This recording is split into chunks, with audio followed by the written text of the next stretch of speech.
Facebook is at war and needs a new approach. At least that's what CEO Mark Zuckerberg told 50 of his top executives earlier this year. That's according to the Wall Street Journal. But the report says the new approach is also causing turmoil at the top and creating frequent clashes between Zuckerberg and COO Sheryl Sandberg. This comes after last week's New York Times report detailing controversial practices that Facebook has used to attack its critics. And joining us now is a former spokesperson for the New York Stock Exchange. He's also the CEO of the Torrenzano Group and the author of Digital Assassination, Richard Torrenzano. Richard, great to see you again. John, thanks for having me back. Always a pleasure to see you. There's a new poll out. This is from Axios and SurveyMonkey, and it takes a look at how Americans view social media today. Now, back in November of 2017, 53% of adults said social media helps our democracy and freedom of speech.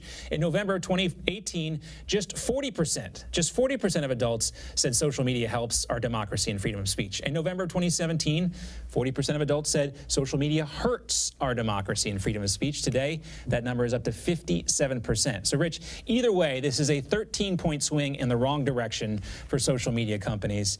They have a real problem on their hands, don't they? Well, they have a very big problem on their hands. It's a very big business problem as well.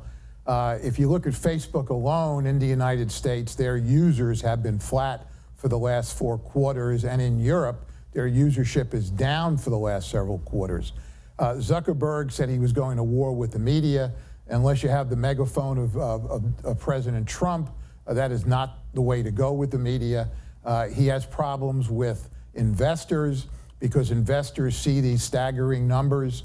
As of today, I believe Facebook was down 5% from last week. It's down better than 40% from its high in July of 2018.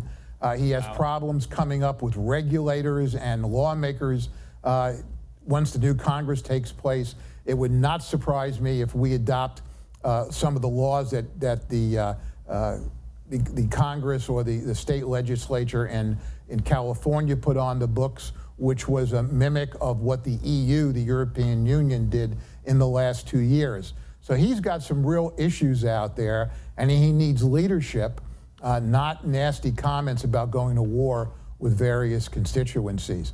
What he needs to do... Part of the big issue here, right, is that Sheryl Sandberg was supposed to come in and provide that experience for Mark Zuckerberg, who had never had or run a Fortune 500 company before. Facebook has gotten incredibly big, but there seems to be a lot of tension now between Zuckerberg and Sandberg. If you believe some of the reports, those two are sniping at each other. They can't seem to get along, and she's taken a lot of the heat for the problems that Facebook is now dealing with. How long can she last? Well, I don't know if there's tension or not. He did come out with a very positive statement about her. But the issue is the following. He needs to go to the new Congress when it's put in place in January, and he needs to go to the various heads of the various committees and say, look, these are the 4 or 5 or 6 issues that we have in front of us. We'd like to work with you on these issues over the next few months. We'd like to come back to you at specific times and report to you our progress. He did not do that in his last 2 testimonies. He really needs to do that in his testimony before the House and the Senate, which is going to be required of him in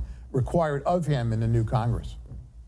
Hopefully our elected representatives will school themselves a little bit more on the power of this technology, because a lot of them seem to have no clue about just how powerful Facebook and Google actually are. Now, Rich, one more topic we want to discuss with you before we part ways is household debt in this country. It's hit a record high of $13.5 trillion. That's more than $800 billion higher than its previous record, which was right before the 2008 recession. How is this going to impact Black Friday? We're hearing a lot of good reports on Black Friday being huge this year, but Americans have a lot of debt. I think household debt concerns me, as well as the national debt that concerns me enormously. And now with Democrats running the House, that concerns me about the debt even more. We need to get back to savings, and we have about $9 trillion in mortgage debt in this country, some of which is backed up by the value of houses. But those mortgages are going to go much higher over the next year. The Fed could raise interest rates in December. I hope they like Santa enough and they see the volatility in the market that they're not going to do that. But clearly there could be 3 or 4 interest rates next year of 1/4 of a point each, which would take mortgage rates just below 5% by the end of next year. As people's ARMs and as people's mortgages expire and they have to refinance or renew, they're going to be paying much higher for mortgages. We still have a problem with student debt. And I think we're going to see a lot of spending, which is a good thing, come Christmas and the holiday season. But I am very concerned about the savings rate. In the 60s, we had a savings rate of close to 10%. Our savings rate today is about 2%. And that can't go on. I think one of the things the new Congress has to look at is how do we create initiatives like the 401k plan and others to help people save more. They're going to need it for retirement. They're going to need it for all sorts of issues through life. And that's a very, very important part of our economy going forward.